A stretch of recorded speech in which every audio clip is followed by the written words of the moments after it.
Welcome to the Top 10 Gardener with Master Gardener Ken Lain. Gardening can be challenging, but with Ken's tips, tricks, and top 10 advice, you'll reap huge rewards. Now welcome your garden host, Ken Lain. And welcome to this week's edition of The Mountain Gardener. Your host, Ken Lain, here every week talking about the landscapes of Northern Arizona. And we are in the peak of the summer planting season. There's rumors of rain everywhere. You're seeing some storms, some lightning. We've seen, I've got a new weather station. It tracks, of course, temperature, wind, all that kind of, but it also tracks lightning strikes. And what's freakish is how many lightning strikes happen, not just over your house, but that it records rumbling around you.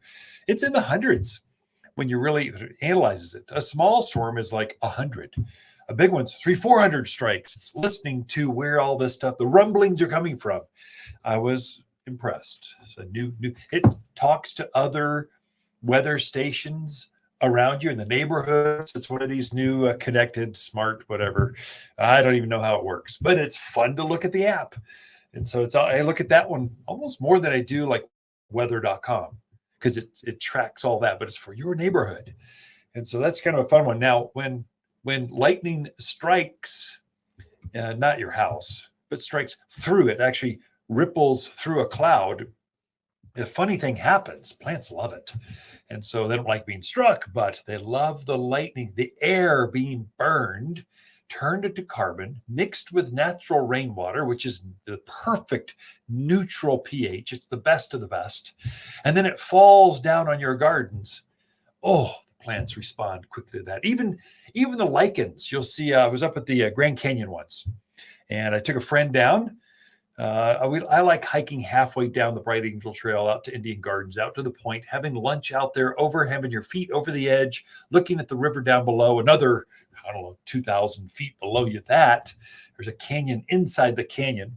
It's a magical place. You can hear the roaring of the river at that point. You can watch the rafters going by. It's much more intimate, but you're surrounded in the middle of the canyon. You're just surrounded by all these walls. Anyway, storm's coming. You can see, looking up the canyon, there's a storm inside the canyon heading our way. And we're going, Sid, we need to get out of here. We need to get at least to the canyon walls, like in the next, hour or so. We need to hustle. And so we are booking it from Indian Gardens back to at least to the canyon walls so we don't get struck by lightning. The number one way people get killed at the Grand Canyon, not by falling, not by tripping, not by elk, not by cars, lightning. So we got to get back. Well, the lichen on the canyon walls started to pulsate colors. It was beautiful. They just started to sing. They could feel the humidity. They were almost celebrating. The walls are alive at the Grand Canyon. And so you get to see this, I think, only if you're inside the canyon with the storm coming, threatening your life. And so it just is beautiful to watch. And so it just kind of the lichens come alive. They like all this natural rain. And so do your gardens. I would give you heed. Be careful not to throttle back your drip irrigation too soon. That's a mistake I find rookies make. They're saying it's going to rain this week. I'm turning my irrigation off. Use the rain to your advantage to rehydrate the soils. Don't cut it back too soon. Keep it going. And then what will happen is the rain will come. You'll get a half inch like in an hour. It'll just quickly dump on you. And then it will hydrate. It'll kind of double down with your drip system and help to help the ground to re-soak up the moisture. And so if you cut it back too soon, you don't get the benefit. So really you want to take your natural drip system and then take what nature gives you and then push that moisture even deeper into your garden soil. So it rehydrates that soil. It'll get you to the next cycle, the next hot cycle. So it'll be rainy this week and dry next week. And it'll be rainy the next week. It's not all at once. I wish it were more consistent, but you can't count on it. So I find that a lot of folks make the mistake of cutting back too soon. So right now, I'm watering my landscape, trees and shrubs, roses, lilacs, vines like a trumpet vine, honeysuckle, junipers, spruce. my trees and shrubs. I'm watering those things once a week, a deep soak, an hour and a half or so. I've got 2-gallon-hour emitters. So I run it for an hour and a half. That's giving them, I might have multiple emitters on a bigger tree. So I try to mathematically do that correctly. So a 15-gallon tree will need about 15 gallons of water a week. A 5-gallon plant might need 5 gallons. So I'm putting the right emitters on those for the time that I'm spending running the irrigation. And I've had over an inch of rain hit over our gardens at home. We've had couple major storms, and I'm keeping it running. I'm not going to cut it back. Now, if we start to see this over and over, we get a regular pattern, I might cut it back. But until I see that, I'm using the rains to my advantage and rehydrating all the garden soils so I can take the pressure off the health of the plants. Now, what you'll find right now is I'm having a lot of customers coming in to the garden center saying, some of my plants are yellowing. The leaves are yellow, not brown tips. They're actually turning yellow on the inside of the plant. No, well, there we go. That's an issue. So that's going to be chlorosis. So we have the yellowing means it's running out of food, and it needs you to just to give it some steak and potato kind of stuff so it can put on some more muscle mass, make it go. These plants have pushed on a lot of new growth since May. So May, June, we're into July. You've been watering to get it through the heat of June. And so you've been watering a little bit more. And it's used all this new growth. It's used up all the food you gave it last spring.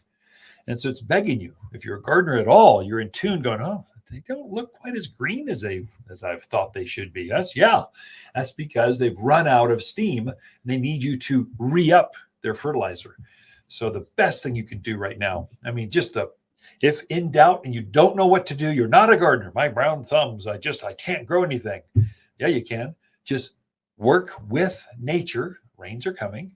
Put some food on your rock, underneath your trees, around your shrubs, through the flower beds, and wait for it to rain. It will work like this. It just works with the natural, perfect pH of the rains, releases all those nutrients around the root ball.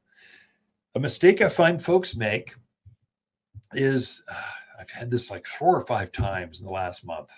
Yeah, I had my landscaper put some stakes down on the ground. The stakes are supposed to hammer them in the ground. They're supposed to last for a year, and then they do probably longer, because especially in a dry area. The problem with the tree stakes or the plant stakes is you need to put them where the roots are. When you got 3 stakes for a tree, a bigger tree, are they in the right spot? There's no way to tell where the roots are. And so I used to sell boxes and boxes of pallets of tree stakes. And I kept having people coming back. The plants are still yellowing. I'm going, okay, that's it. That's just, I'm not doing my customers right. I'm going to make my own fertilizer. So we made a granulized organic fertilizer. I just simplified it. So I'm going to put the blend. It's our blend. And you spread it through with a hand spreader, put it around the trees and shrubs. No matter where the roots are, it's going to pick this stuff up. It's organic, so it releases, every time it rains, it releases a little bit of food every single time. And so that was the game changer. And then I could also control the iron and the sulfur. And so that yellowing is caused by it's gotten too much water, and the pH has actually changed. The pH, you've been watering so much through June, first part of July, that the pH has actually crept on you, up on you. So you're getting, the pH is too high. So it locks up the minerals that are already there that should be available, but it can't get to it because the pH is too high. And so if you lower that pH by adding sulfur, all of a sudden things green up. If you get a little bit of a cottonseed meal brings out the flower color, the fragrance, makes bigger tomatoes, bigger zinnias, geraniums. If you give it some iron, that'll green up. It just kind of quadruples the greening ability. And so I could put that all into a granular form. Use 744 all-purpose plant food now by the end of the month, so you can take advantage of the rain. It will green things up, get things to bloom again. It'll kind of reinvigorate your plants, like immediately. You'll see a change. That's the best thing I can tell you to do. If you're even a novice, if you're just not sure, fertilize. You cannot make a mistake by using 744 all-purpose plant food. Okay, got a lot in store. We got Lisa Lain coming in with your garden questions right after this. Wondering why the grass is always greener on the other side? Well, it's probably because your neighbor used the all-purpose fertilizer from Waters Garden Center. Monsoon is right around the corner, and it's the perfect time to feed your plants. Waters all-purpose fertilizer is the only organic made especially for Arizona mountain soils. Don't buy a bunch of different fertilizer for your flowers, veggies, trees, or grass. This one does it all. The plants on your side will be happier, healthier, well, greener. Safe, natural, organic. Waters Garden Center in Prescott. You're listening to Garden Master Ken Lain, owner of Waters Garden Center in Prescott. Join his daily podcast for timely garden advice seasonally right for the gardens. Ken can be found throughout the week at Waters Garden Center in Prescott or through his website at top10gardener.com. You're listening to Garden Master Ken Lain and the Top 10 Gardener podcast. Welcome to the Top 10 Garden Show.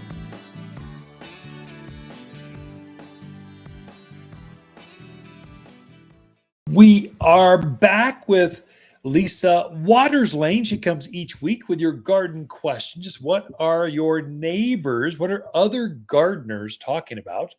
We try to share their questions, and we can feed off that. So, we have these garden classes every week.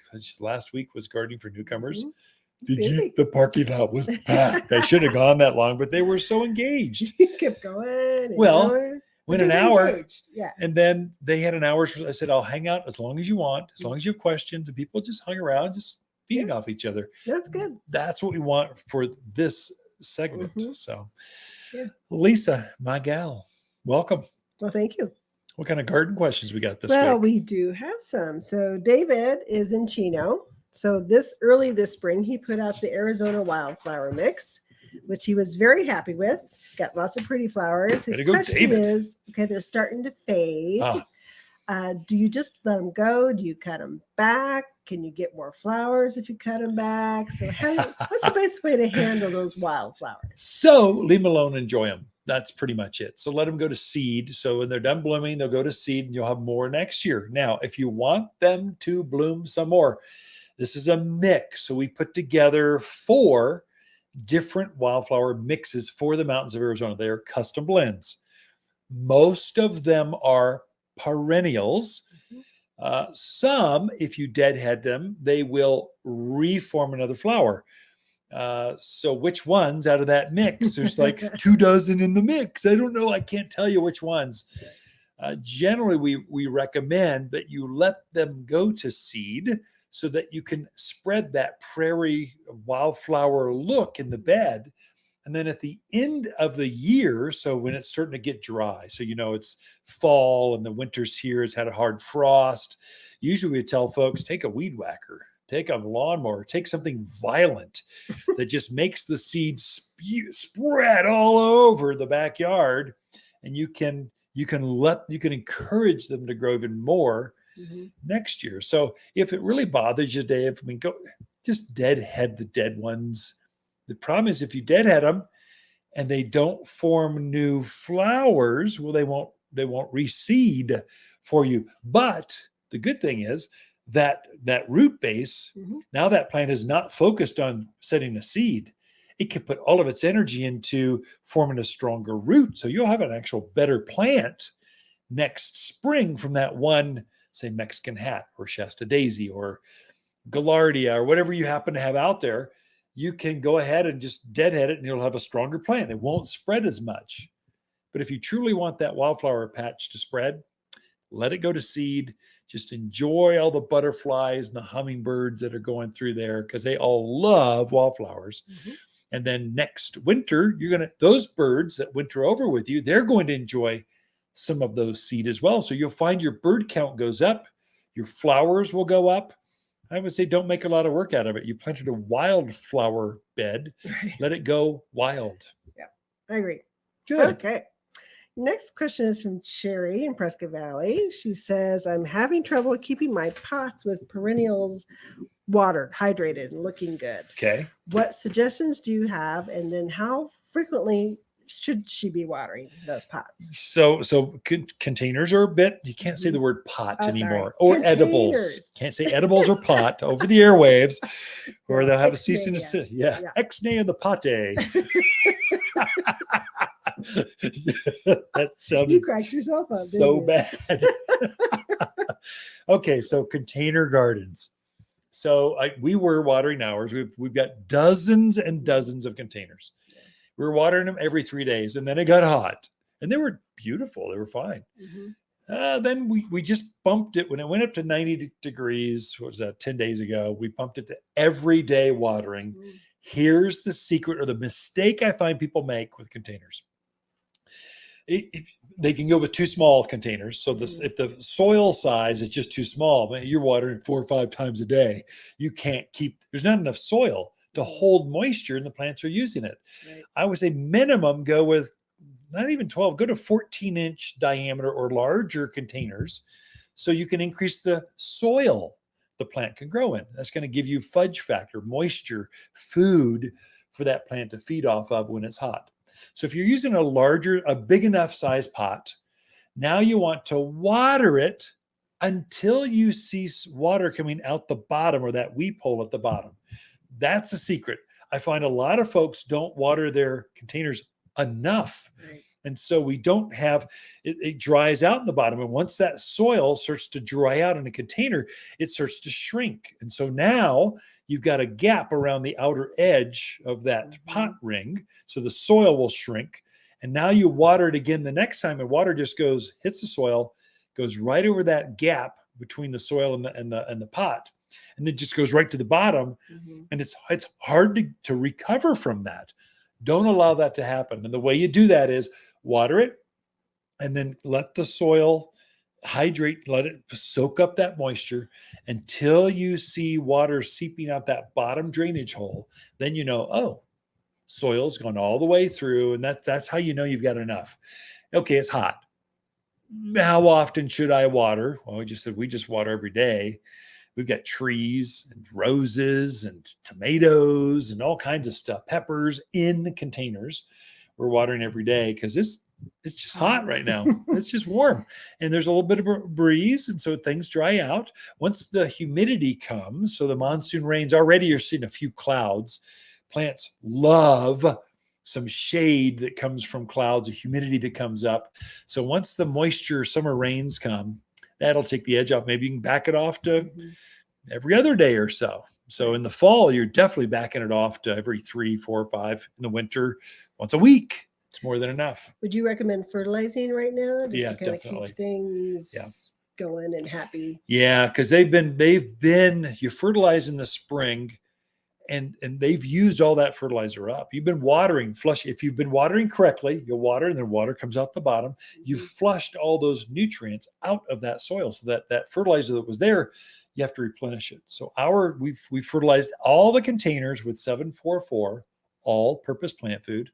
And then in addition, so we've got our kids are coming in a couple weeks. We want the backyard to be fully engaged. We want the grandkids just enjoy flowers. We want it to look fabulous. So I fertilized, deadheaded everything. And then I also added to that 744 some flower power. It's a liquid, water-soluble food. And you can use these in conjunction with each other and they don't burn because you're using organic food with the water-soluble. And 2 weeks out, our container gardens are going to be way over the top. And they're going to be, whoa, that's pretty cool. So nice. That's what we want it to be. Okay.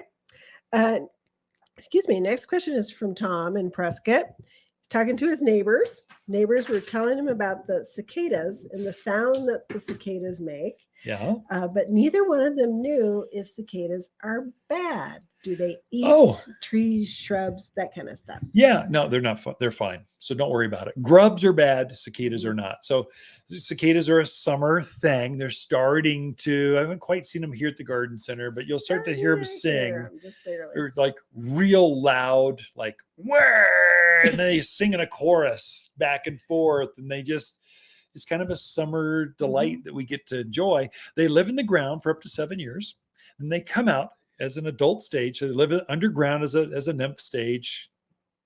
I don't know what they look like. Never seen one. Real deep. They don't do any real damage. Right. When they come up, they don't even have a mouth part that eats stuff. They're up for one thing and one thing only. Find a mate, lay some eggs, die. That's pretty much their last. They're like salmon swimming upstream.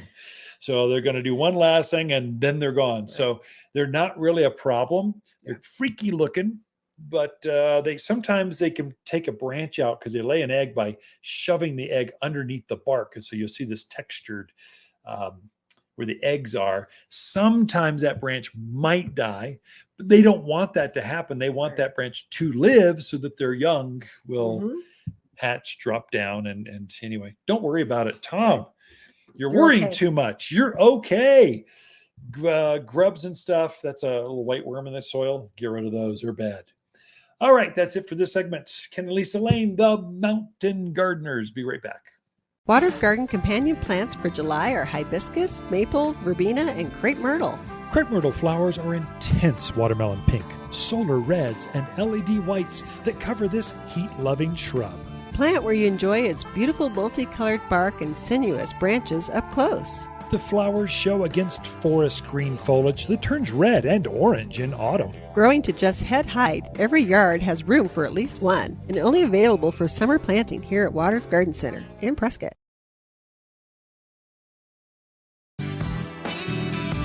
You're listening to Ken Lain, aka the Top 10 Gardener. Ken can be found throughout the week in Prescott at Waters Family Garden Center. Listen daily as he answers the top 10 questions of the week, streaming on Apple, Google, Spotify, or wherever you download your podcasts. You've tuned in to the Top 10 Garden Show with garden expert Ken Lain. Join the conversation daily as he answers timely garden questions. Email Ken a question directly from your phone to his desktop through the web at watersgardencenter.com. That's Waters with 2 T's, gardencenter.com. Or visit face-to-face throughout the week where he can be found at Waters Garden Center in Prescott. Now welcome your host, Ken Lain.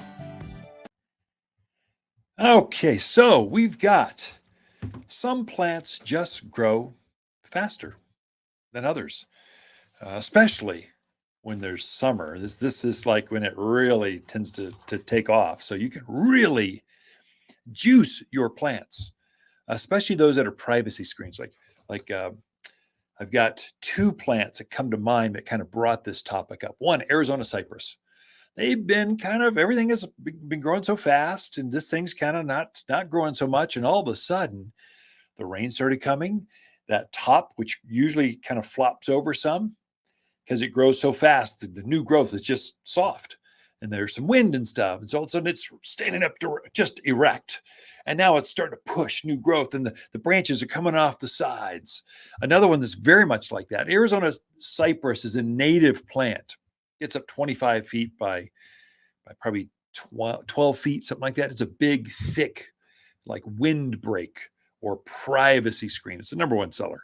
It does kind of look like a juniper, but it's not. It puts on pine cones. It doesn't have the pollen of junipers. It puts on a pine cone instead of berries. It's a fast grower. It's got this silver blue. It's very pretty. The other one that's like that downtown on the courthouse is you've got Atlas cedar. Atlas cedar it's called the statehood tree here in Prescott. So the courthouse has got 2 very big ones, maybe 3. And so they're 100 years old, and they are just probably 60 feet tall by 20 feet wide. This is a just majestic plant, great big swooping branches. It's like a Colorado spruce on steroids. Well, I planted one down below across the dry wash in my gardens, and I wanted to screen the traffic noise from the road next door over. So I'm kind of a road in from Rosser Street, and I can still hear some in between the 2 houses and kind of hear some noise. But I'm going to use this thing to really cut that noise. Now, I planted a small one. I had to schlep it across a half-acre lot, downhill across the dry wash. I'm not dragging a big boy down there. I'm going to get a smaller one. Now, I wish I had planted a bigger one now that I think about it, because I wouldn't have to wait, but I'm trying to push the new growth. So I'm really juicing it. I'm giving it some I'm watching the watering on it, watering a good deep soak at least once a week. given it a lot of fertilizer, just fertilize it again with the 744 all-purpose plant food. And all of a sudden this summer, you're starting to see new growth coming out. It's got this great silvery color to it. It's really pretty. So you can get your plants to grow more just by putting the right plants in and encouraging them to grow in the right place. And the right place is just get natives. Oh my gosh. You know that an Atlas cedar is going to do well because there's beautiful ones right downtown around the courthouse in Prescott. Arizona cypress, it's a native. If you go through your neighborhood, you're going to see a lot of Arizona cypress. I would say Colorado spruce. You've got Spruce Mountain right here in the heart, kind of all those at the upper elevations of the hills that we all live in. You're going to see Colorado spruce and white fir. Those two are the big, big trunks, 50, 60, 70, they kind of grow to the moon and taller. And with great big, if you don't know what they're called, people come in and go, I don't know what they're called, but it looks like a Christmas tree. That's a Colorado spruce. That's what you want. And this is a great time to put them in the ground because they're rooting like crazy and they're pushing new growth. So if you've got an immature landscape, simply by watching your watering, praying for more rain, and fertilizing, you can get more growth to come out of those plants. I mean, tremendous. Like you can double down if a neighbor next to you and you have the same landscape, same plants, yours can look much more mature simply by picking the right plants and fertilizing them right now, taking advantage of this monsoonal pattern that we have, the rains that are coming up. Even if you don't get rain, the humidity alone, the cloud cover, the shade with a little bit of food can make plants it just supercharges them. I just deadheaded all my roses. So the hybrid teas, shrub roses, carpet roses. If it was a rose, I took all the spent flowers off and then I gave it some more fertilizer. And already you are seeing, you can almost count on it within a month. They're going to start blooming. They will keep those blooms for the next 2 months. So just by a little strategic fertilizing, prepping, I just pruned back all of my yarrows. Yarrow is a native wildflower. Grows wild. You'll see them out in the wild. Well, they'd been in bloom for 2 months. I took my hedge shears, kind of dramatic. I just whacked off all the spent flowers, fertilized them already. I mean, because it's so warm and things are growing so fast, already you're starting to see new flower heads starting to come up. They're not in bloom yet. Give it another couple of weeks. It'll go into a whole nother set of flowers.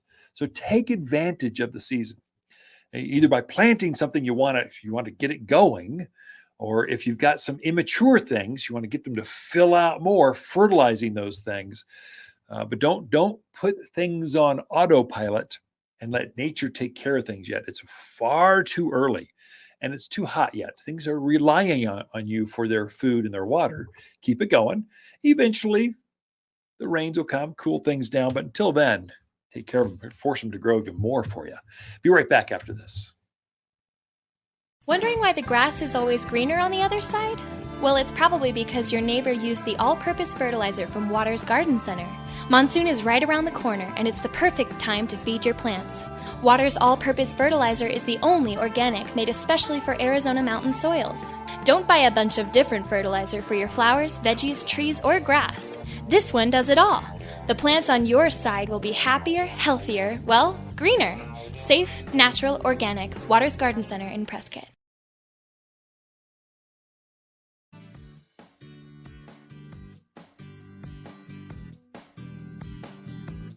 The Top 10 Gardener, your source for timely garden advice, seasonally correct for the garden, guaranteed to make a difference in your yard this season. You've tuned in to the Top 10 Gardener with garden expert Ken Lain. Join him daily as he answers timely garden questions that are sure to make a difference in your gardens. Now welcome your host, Ken Lain.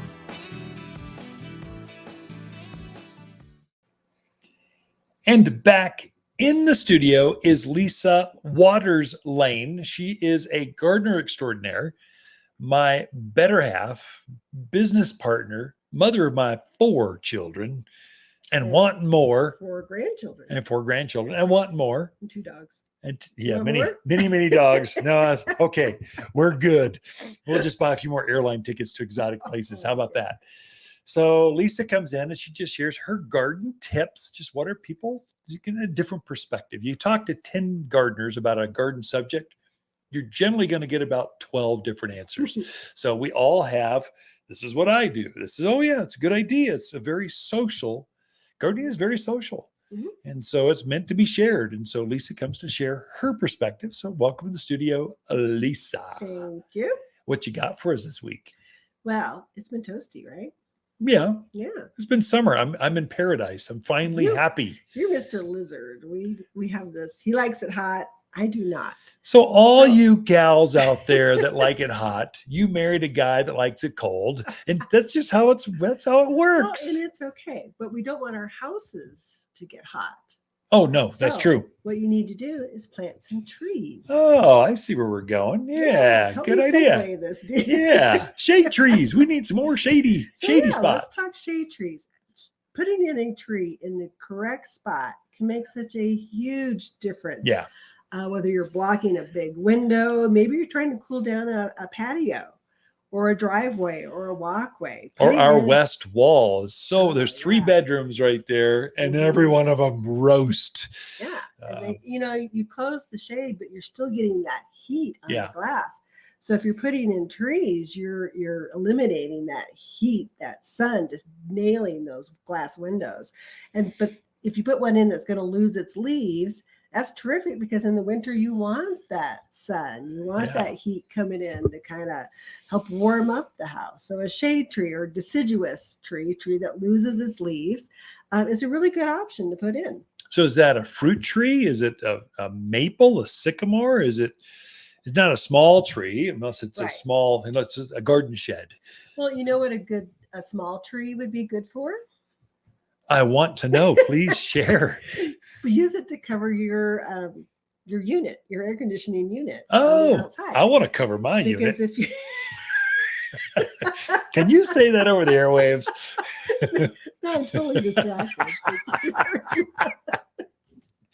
So air conditioning, the heat pump outside. Air conditioning unit. Putting a smaller tree over that saves wear and tear on that unit. That's right. So you can definitely use small trees. So whether you're looking for a big tree, maple, sycamore, what else would you say is a big tree? Elms, locust, ash. There's a bunch of them. Oaks. Yeah. They're all great shade trees. They just have different forms, different looks. Right. And they're all going to get up 30, 35 feet somewhere. Well, there. sycamores, 60, 70, maples, 40. They get big. Yeah. Not in your lifetime. Cottonwoods, 100. Yeah. So you can definitely put those bigger trees in spaces where you want more shade. If you have maybe you have a 2-story house and you have a lower window, you could use the ornamental plum. Would be good. An excellent one to It's go a purple in leaf plums, that little vase-shaped purpley one. Yeah. Right. Crabapple. Oh, good. I like crab apples. All of those would work really well to kind of, if you don't need a 30-foot, you need like a 20-foot. Yeah. There's definitely trees you can do to put into that.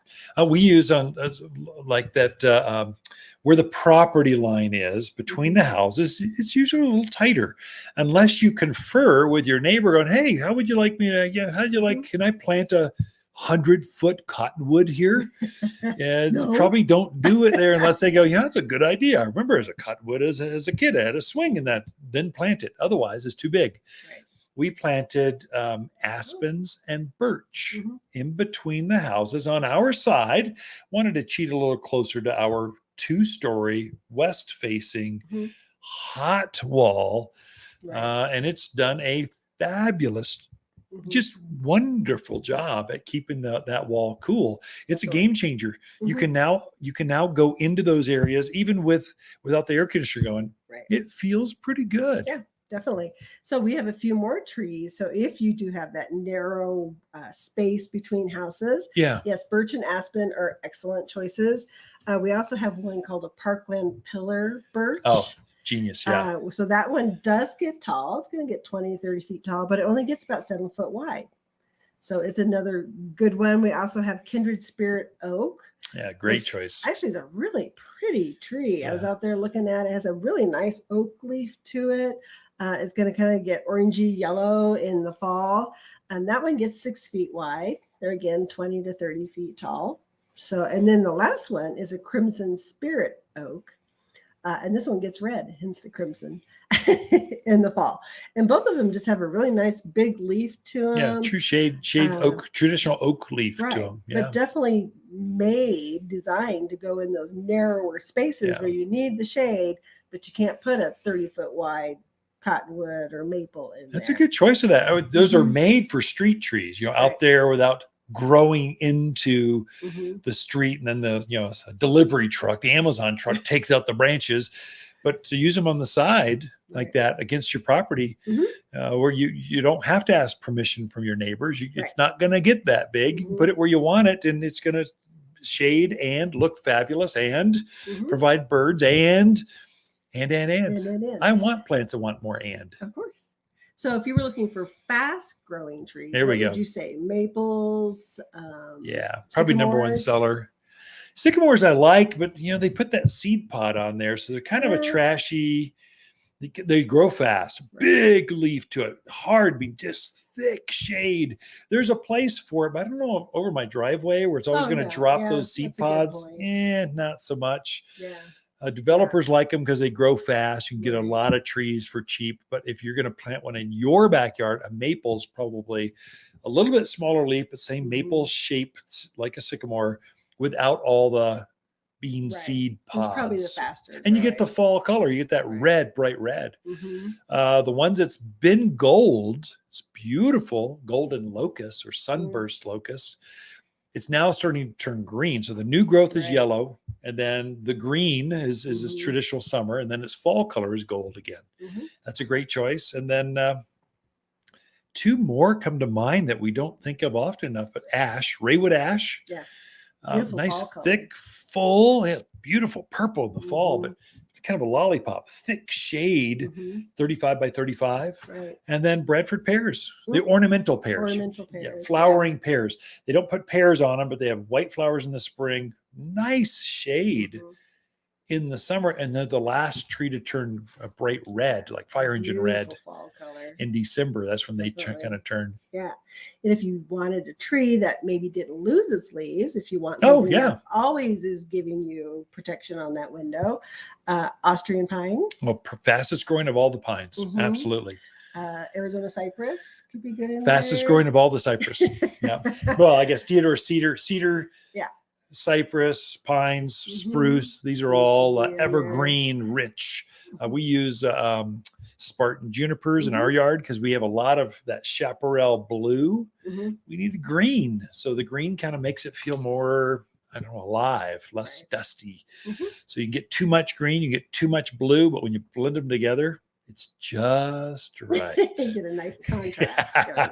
So there's a lot of different trees you can use to definitely help cool your house, give you some screening.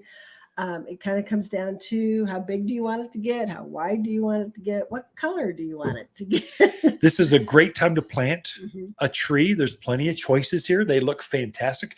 They've flushed their new growth. And so you get more tree for the money than you would have in the spring. Just you'll have to make sure you get the water. You need to water it. You can't just put it in the ground and walk away. You'll need to water it a couple times a week, give it a deep soak. But you can plant a tree now and easily have success and enjoy the shade right away. Ken and Lisa Lain, the Mountain Gardeners. We'll be right back after this.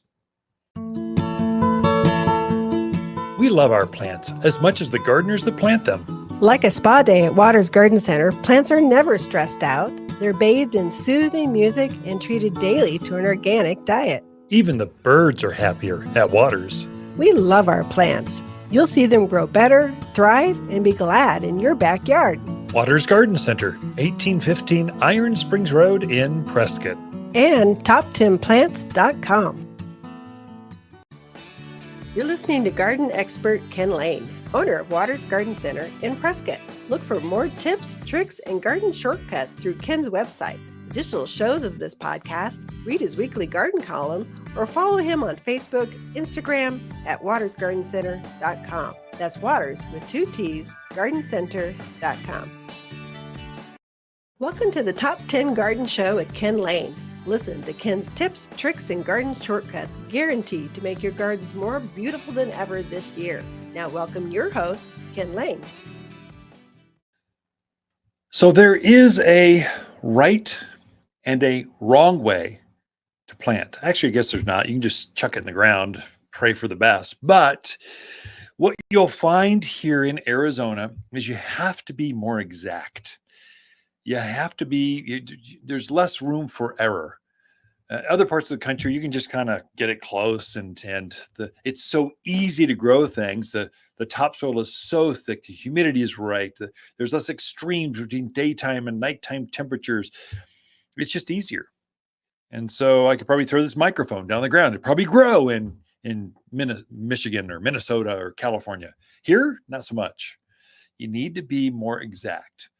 And so you're taking a plant, and no matter what it is, the roots grow sideways. They don't go down. There's nothing for them to go down to. So that mythical taproot does not exist. Not here in Arizona, at least. Other places, yes. Here, no. And so it's going to go down about 18 inches, maybe if you're lucky, 2 feet, 24 inches. It's going down inches, not feet. Then it hooks, and I call it the big hockey stick. And it just starts growing sideways. Just the taproot's there, but it grows just underneath the surface of your gardens. And so it's looking for the next wet spot, moisture, food. It's looking for the flower bed, the lawns. It's looking for your neighbor's trees. So if you know that's how plants are going to grow, encourage it to grow that way. And so you dig a hole when you're planting, let's say, a big aspen tree or new maple. You want this beautiful shade tree back there with this great red color in the fall. Great plant for here. Look at the Prescott Blaze maple. Fantastic tree for here. And so that plant grows sideways, just like we said. It'll go down about 18, 24 inches and then grow sideways. Multiple roots going sideways.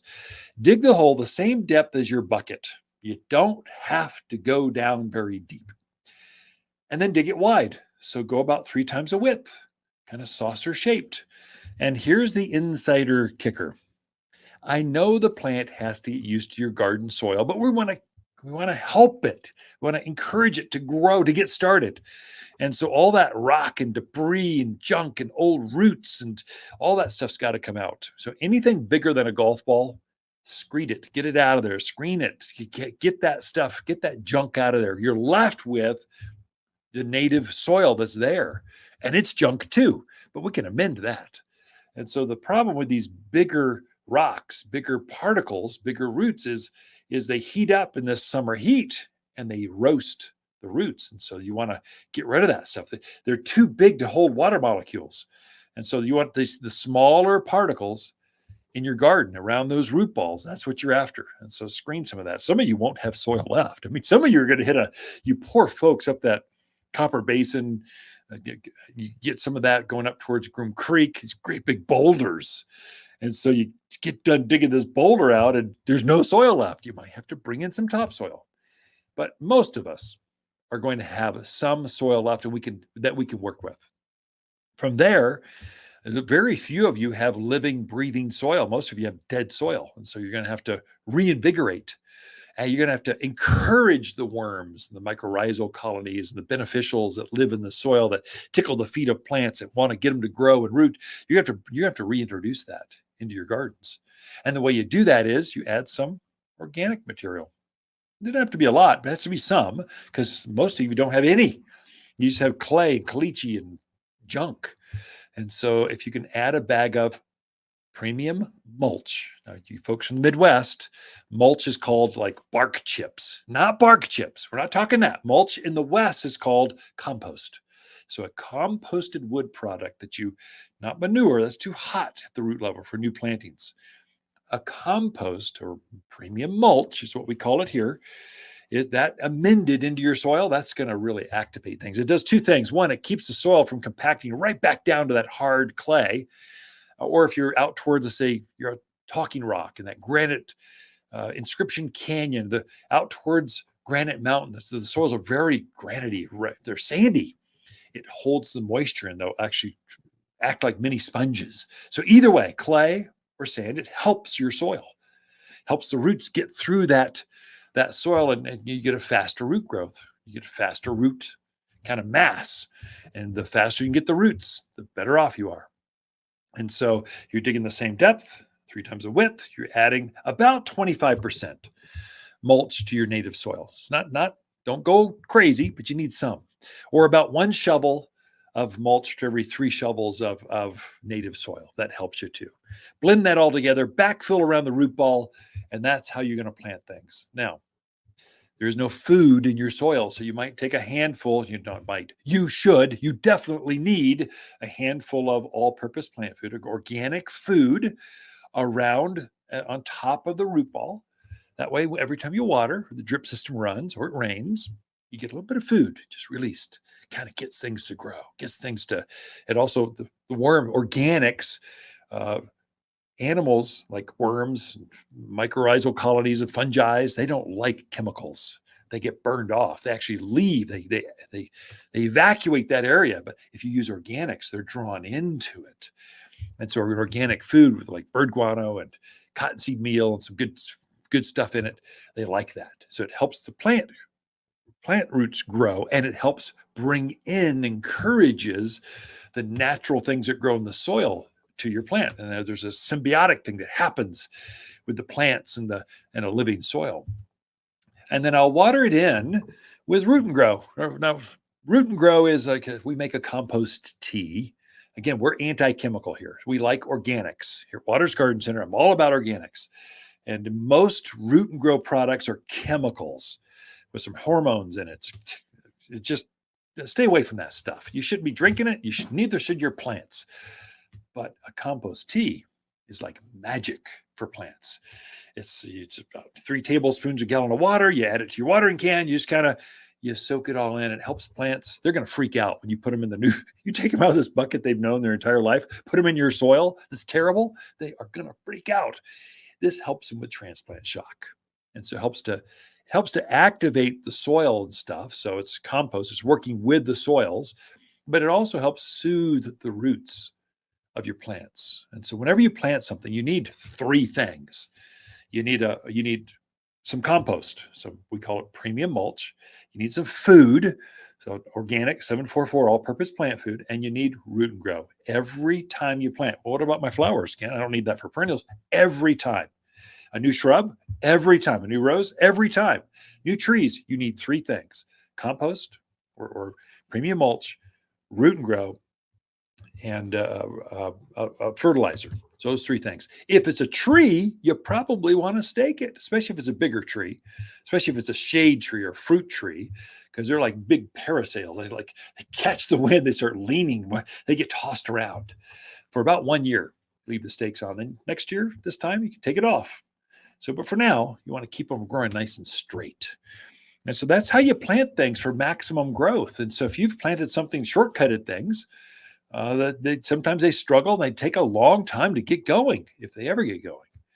The other one to watch, this is the poor folks in Phoenix. Oh, you folks down there, I mean, who lives that close to the sun anyway? That's crazy. It's 119 today. That's nuts. Up here in God's country, we don't get that hot. And so we don't rain harvest. There is no rain down there anyway. It's a desert. Up here we do have rain, but we want to plant that. The top of that root ball should be exposed. You should see the top of the root ball of your plant when you get done. Don't bury it, and don't plant it in a divot or a hole. Keep it at soil level or even a little above, especially for you folks out that 69 corridor, the valley areas. It is some hard clay. If you're down towards the Verde River area, that's got that silty kind of stuff. It just doesn't perk as fast as you want it to. There you want to be at soil or even a little bit above, so a kind of slight mound, ever so slight. If you do that, you are going to have a plant that just takes off. Not only that, but your worms are going to take off. You may not see a worm when you start digging that hole, but you will when you get done. Within a month, you're going to have activity going on in that soil. That's what plants like. We juice our plants with mycorrhizal colonies. So we're actually putting it in the water so that every single plant here at Waters Garden Center has mycorrhizal, the beneficial things that attach themselves to roots of plants so you get better roots. Anyway, it's technical, but we know you're going to need it. You use this technique, it like juices the plants so they grow even faster. So it's all about the roots. Get them rooted, and you've got a successful plant that grows fast. We'll be back with more garden tips, tricks, and garden hacks right after this. Water's Garden companion plants for July are hibiscus, purple verbena, crepe myrtle, and sensation maples. Sensation maples grow fast. The spring leaves erupt with soft reds. They quickly mature to a refreshing green for summer-long shade. Autumn, it unleashes a brilliant display of red leaves. Where this maple really shines is in the areas with challenging garden soils. The picture-perfect tree to line driveways or shade a patio. You'll only find Sensation maples here at Waters Garden Center in Prescott.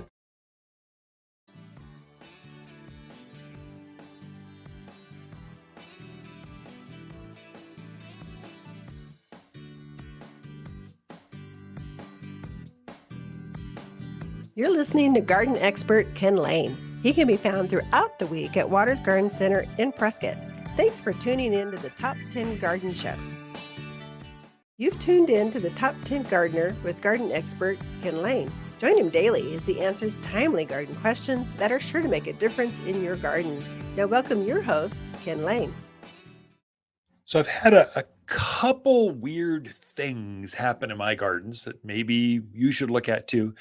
I've had some of my lilies are starting to fade a little bit. I think they're getting too wet. So some of these bulb kind of things, so they're the rhizomes, things that store a lot of energy down at the root level, make them very robust as far as drought hardy. They can take the extremes easier.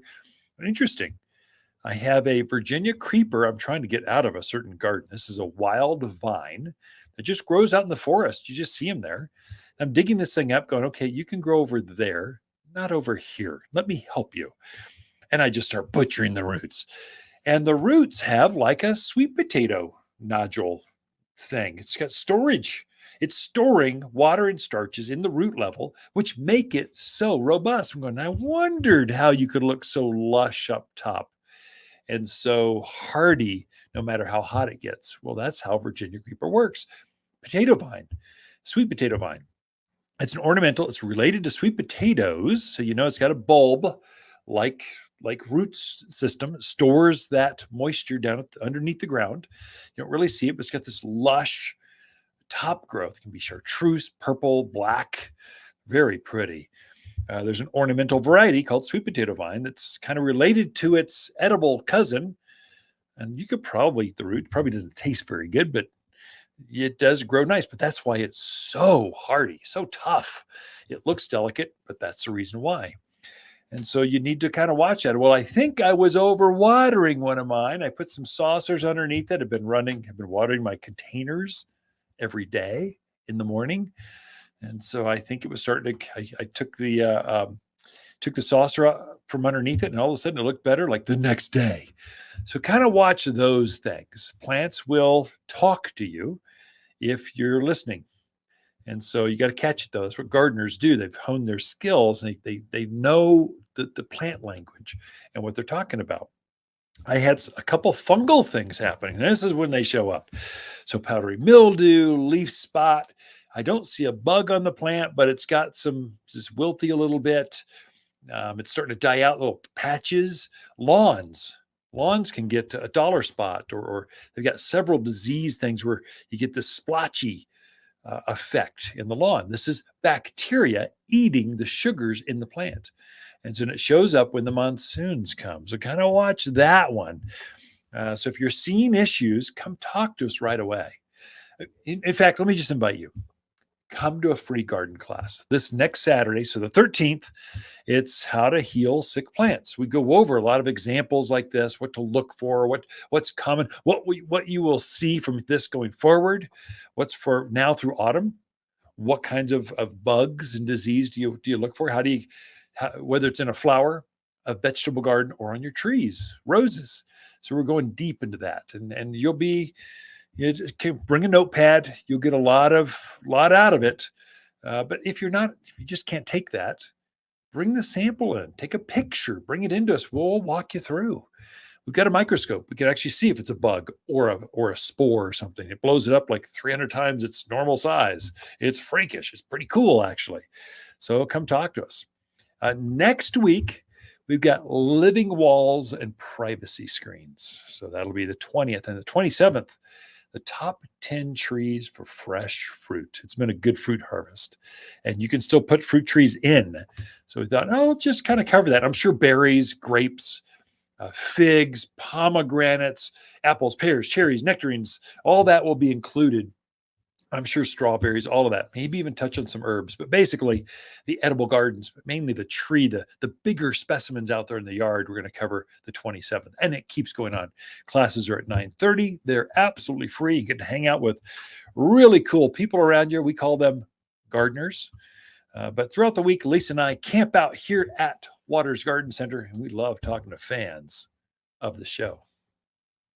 Waters Garden companion plants for July are maple, verbena, crepe myrtle, and rose of Sharon hibiscus. Rose of Sharon is a mountain hardy hibiscus with anemone-like blooms. Each stem of this hardy hibiscus is packed with buds. She makes a beautiful informal hedge or screen and is easily trained into small trees. Available Prescott colors show in blue, purple, white, red, and pink for years of enjoyment. You'll find breathtaking hibiscus here at Waters Garden Center, 1815 Iron Springs Road in Prescott. If you want a more fruitful garden, increased success, and landscape that just feels better, then tune in daily to the Top 10 Garden Podcast.